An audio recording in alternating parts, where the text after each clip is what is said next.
Everyone, this is part B intermediate level CSS interview question answers. So here first question is what are transform and translate in CSS. ठीक है, तो transform property क्या करती है? Transform property किसी भी element का size, position या रोटेशन चेंज करने के लिए यूज होती है. ठीक है, और ट्रांसलेट प्रॉपर्टी क्या करती है?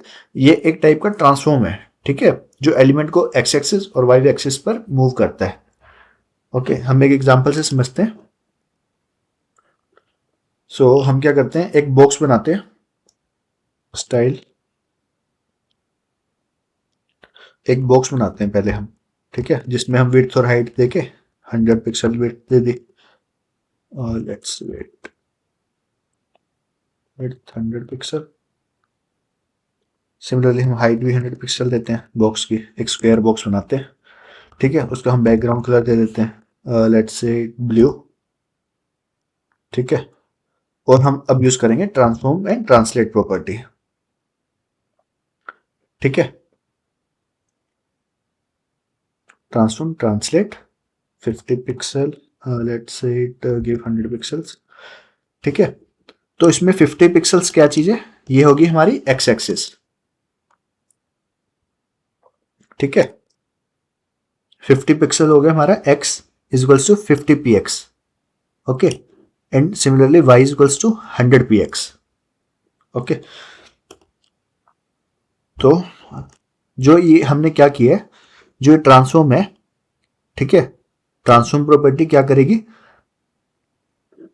ये स्क्वायर क्या करेगी? स्क्वायर बनाएगी.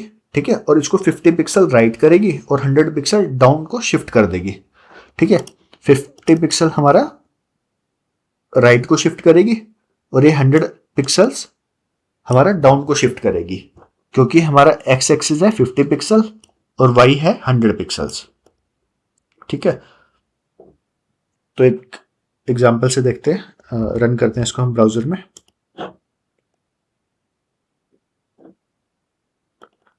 Let's move it here again. Okay, एक हम डिव बनाते हैं, उसमें बॉक्स की प्रॉपर्टी यूज करेंगे, डिव डॉट बॉक्स. ठीक है, अब इसको ब्राउजर में चेक करते हैं. ठीक है, एक हमारा बॉक्स मिला है हमें जो कि 50 पिक्सल राइट में मूव हो चुका है. ठीक है, ये हमारा एरिया 50 पिक्सल और 100 पिक्सल्स डाउन हो चुके हैं. इसको हम इंस्पेक्ट करते हैं. ठीक है, आप देख सकते हो कि जो हमारा, आप यहां से देख सकते हैं. ठीक है, ये हमारा बॉक्स बन चुका है जो कि 50 पिक्सल्स हमारा मूव हो चुका है लेफ्ट में, और टॉप से हमारा मूव हुआ है 100 पिक्सल्स. तो ट्रांसफॉर्म प्रॉपर्टी किस लिए यूज होती है हमारी? ये किसी भी एलिमेंट का साइज, पोजीशन या रोटेशन चेंज करने के लिए हम इसको यूज करते हैं. और ट्रांसलेट प्रॉपर्टी क्या करते हैं? ये एक टाइप का ट्रांसफॉर्म है जो हम एक्स एक्सिस और वाई एक्सिस के पे हम मूव कर सकते हैं.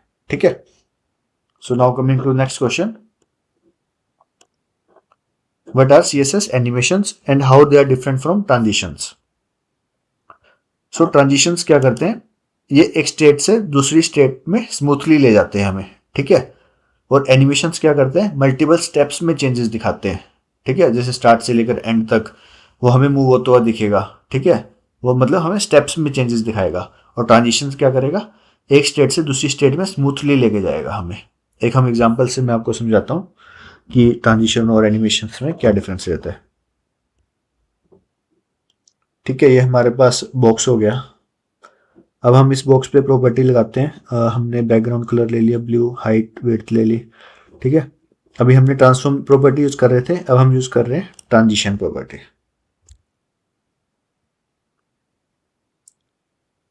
ठीक है, बैकग्राउंड कलर,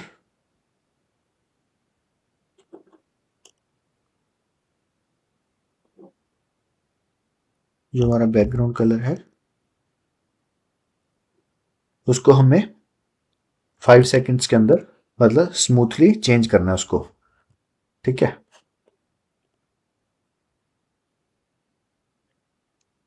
एक प्रॉपर्टी हम और लगा देते हैं, डॉट बॉक्स होवर. जैसे ही हम उस बॉक्स पे होवर करेंगे तो हमारा स्मूथली वो ग्रीन हो जाए. ठीक है, 5 सेकेंड्स के अंदर हमारा वो बॉक्स ग्रीन हो जाए.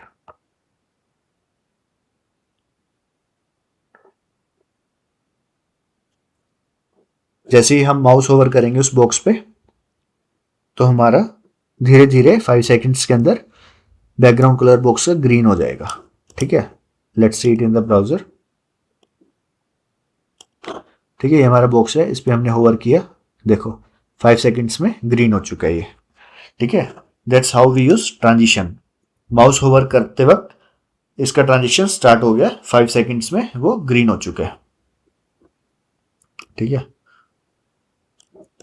So now let's see what is animation. तो हमने अभी ट्रांजिशन यूज किया, इसको हम कमेंट करते हैं और यूज करते हैं एनिमेशन। एनिमेशन, ठीक है, एक हम मूव बॉक्स नाम से एक CSS बनाएंगे।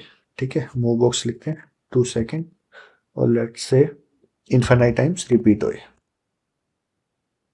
तो इसमें क्या होगा, जो हमारी एनिमेशन है रिपीट होएगी। इनफाइनाइट हमने मेंशन किया तो इट मीन्स वो रिपीट होएगी। तो इसको हम हटा देते हैं होवर को। हम इसमें यूज करते हैं की फ्रेम्स, @की फ्रेम्स, और हमारा आइडेंटिफायर यहाँ पे कौन सा है, मूव बॉक्स, इसको हम यहाँ मेंशन करते हैं। ठीक है, फर्स्टली 0% लेते हैं। 0% पे क्या करना है, इसको translate, transform and here translate, translate X, ये हम ले लेंगे 0। ठीक है, और फिर हमारा 100% पे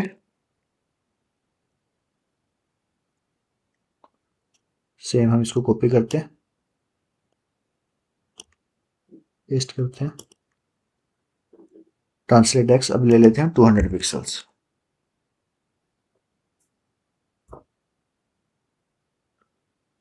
ठीक है, अब इसको ब्राउजर पे हम चेक करते हैं एनिमेशन को। ठीक है, तो इसने क्या किया है, 0 से लेकर 200 पिक्सल्स तक हमारा मूव किया है, ये हमारी एनिमेशन होगी। ठीक है, तो एनिमेशन में क्या डिफरेंस है ट्रांजिशन में, एनिमेशन ऑटोमेटिकली चलेगा, हमें सिर्फ स्टेप्स डिफाइन करने हैं। हमने स्टेप्स डिफाइन कर दिए, देखो, और एनिमेशन अपने आप चल रहा है। और ट्रांजिशन में क्या रहता है, हमने जैसे माउस को होवर किया तो वो इंट्रैक्शन धीरे धीरे, मतलब हमें स्मूथली दिखेगा चलते हुए। ठीक है, तो ये था हमारा डिफरेंस किसमें, एनिमेशंस में और ट्रांजिशंस में। And our next question is, how do you hide content in CSS while keeping it accessible to screen readers. ठीक है, मान लो हम कोई एप्लीकेशन बना रहे हैं, तो हम चाहते हैं कि उसमें से जैसे कोई बटन है या कुछ भी है वो दिखे ना किसी को भी, बट स्क्रीन रीडर्स वो पहचान जाए कि हाँ यहाँ पे एक ये चीज है, उसका मतलब ये है। ठीक है, तो मैं आपको शो करता हूँ कि हम कैसे कर सकते हैं, कि हमें कुछ भी पता नहीं चलना चाहिए कि स्क्रीन पे ये है। ठीक है, हमें दिखे ना, बट स्क्रीन रीडर्स को पता लग जाए कि हाँ यहाँ पे ये चीज है। ठीक है, तो एक एग्जांपल से मैं बताता हूँ। ठीक है, अब हम क्या करने जा रहे हैं, हम एक विजुअली कंटेंट को हाइड कर रहे हैं, बट स्क्रीन रीडर्स के लिए अवेलेबल रख रहे हैं वो एक चीज। ठीक है, हमें नहीं दिखेगी पर स्क्रीन रीडर्स को पता होगा कि ये चीज अवेलेबल है। तो मैं क्या करने जाऊंगा, एक डिव बनाता हूं मैं। ठीक है, और उसमें एक क्लास देता हूं div डॉट हिडन, हिडन नाम की क्लास है। ठीक है, एक मैं बनाता हूं हेलो लिखता हूं मैं। ठीक है, हेलो मैंने लिखा। ठीक है, अब इसको मैं स्टाइल देता हूं, मैं चाहता हूं कि ये दिखे ना। ठीक है, उसके लिए मैं क्या करूंगा, इसकी पोजीशन दूंगा एब्सोलूट, पोजीशन एब्सोलूट। ठीक है, और लेफ्ट मेंशन करूंगा, लेट्स से -9999 पिक्सल्स। ठीक है, तो लेफ्ट -9999 पिक्सल्स, इसका क्या मतलब है, ये स्क्रीन से बाहर शिफ्ट कर दिया मैंने इसको। ठीक है, नेगेटिव में मैंने इतना पिक्सल दे दिया तो ये क्या करेगा, स्क्रीन से बाहर शिफ्ट हो जाएगा। ठीक है, हम इसको हम 999, हम इसको 777 भी दे सकते थे, but for a safer side मैंने 9999 दे दिया। ठीक है, और पोजीशन मैंने इसको दे दी एब्सोलूट, ठीक है, ताकि ये बाकी एलिमेंट्स को इफेक्ट ना करे। दैट्स वाई मैंने इसको पोजीशन एब्सोलूट दी है। इसको हम ब्राउजर पे रन करते हैं, ठीक है, रन करते हैं हम इसको। ओके, अब आप देख सकते हो कि हमें विजुअल नहीं है। मैंने एक डिव बनाया था अभी, ठीक है, हेलो नाम से। आप देख सकते हो कि स्क्रीन पे मेरे को नहीं दिख रहा। इसको हम इंस्पेक्ट करते हैं।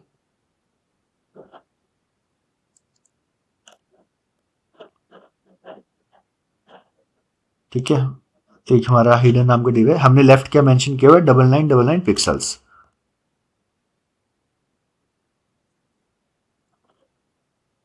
ठीक है, अब इसको हम चेंज करते हैं, लेट्स से 99 पिक्सल करते हैं। ठीक है, अब आप देख सकते हो, अब आपको दिख रहा है हेलो। अब जैसे ही मैंने इसको किया नेगेटिव में, तो ये हमें अब नहीं दिख रहा। ठीक है, तो हमने पोजीशन एब्सोल्यूट दिया ताकि दूसरे एलिमेंट्स को इफेक्ट ना करे। So coming to now next question, what are attribute selectors and how do they work in CSS.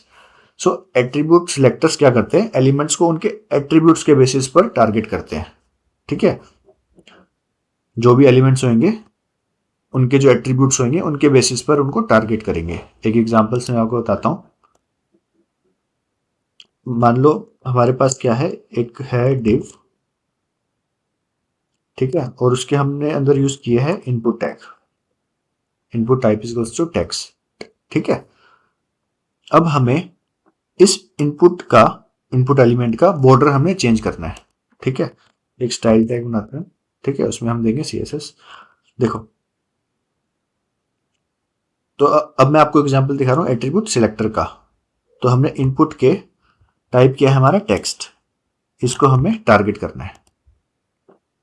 ठीक है, इस तरह से हम टारगेट कर सकते हैं। तो हमने इसको करना है, बॉर्डर देना है, let's say 2 pixel solid blue.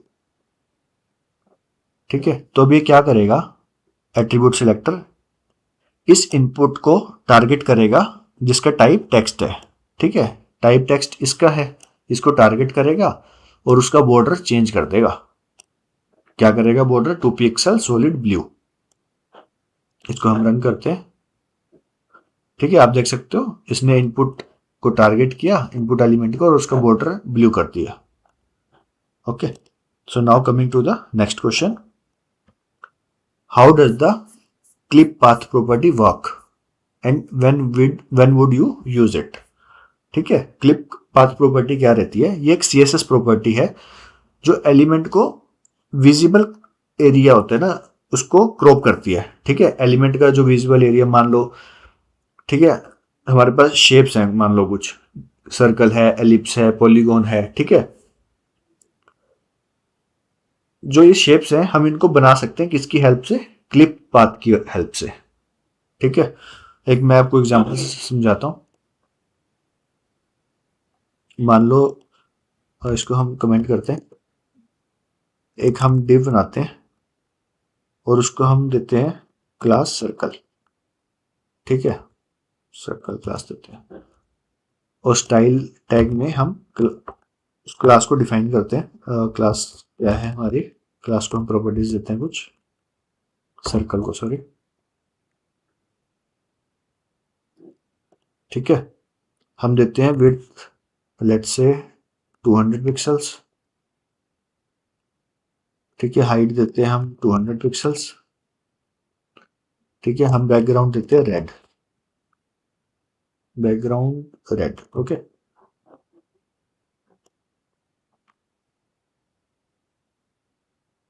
अब हम देखते हैं कि हमें क्या दिखाई दे रहा है। ठीक है, हमें अभी दिखाई देना चाहिए एक सर्कल, नहीं दिखाई देगा, हमें एक स्क्वायर बॉक्स दिखाई देगा स्क्रीन पे। ठीक है, इसको हम रन करते हैं। ठीक है, हमें स्क्वायर बॉक्स हमें दिखाई दिया है। अब हमें इसको बनाना है सर्कल में। ठीक है, तो हम कैसे बना सकते हैं इसको, यूजिंग क्लिप पाथ प्रॉपर्टी। ठीक है, ये क्या करेगा, इसको उस हिसाब से कट करेगा, मींस उस हिसाब से क्रॉप करेगा जिस हिसाब से हमें शेप चाहिए। मान लो हमें चाहिए सर्कल शेप, तो हम इसकी सर्कल शेप कैसे बनाएंगे, तो हम क्या करेंगे, यहाँ पे आप देखो, हम यूज करेंगे clip path property, clip path. ठीक है, इसमें हम बनाएंगे सर्कल। ठीक है, और हम यहाँ देंगे 50%। तो अब ये क्या करेगा, हमारा सर्कल बना देगा, ठीक है, विजिबल एरिया, ठीक है, ये हमारा बन चुका है सर्कल। अगर हम 50% को यहाँ पे जो हमने 50% दिया उसको हम इंक्रीज करते हैं, आप देख सकते हो वापस स्क्वायर बन गया, उसको हम कम कर रहे हैं, कम कर रहे हैं, देखो 50% पे आते ही ये सर्कल बन चुका है, और उसके बाद देखो छोटा सर्कल बन गया, ठीक है। तो हमें आउटपुट में क्या दिखेगा, एक सिर्फ एक रेड सर्कल दिखेगा, बाकी कंटेंट हमारा हाइड हो जाएगा, ठीक है। तो हम कब यूज करते हैं, हम ये प्रॉपर्टी क्लिप पाथ की हम कब यूज करते हैं, जब हमें कुछ कस्टम शेप्स बनानी हो, जैसे हमने अभी सर्कल शेप बना दी, ठीक है, तो इसलिए हम यूज करते हैं, क्रिएटिव डिजाइन्स बनाते हैं हम क्लिप पाथ की प्रॉपर्टी से। So guys, these are the some CSS questions. Hope you got some idea about the interview में क्या क्या क्वेश्चन पूछे जाते हैं, ठीक है। So thanks for watching the video.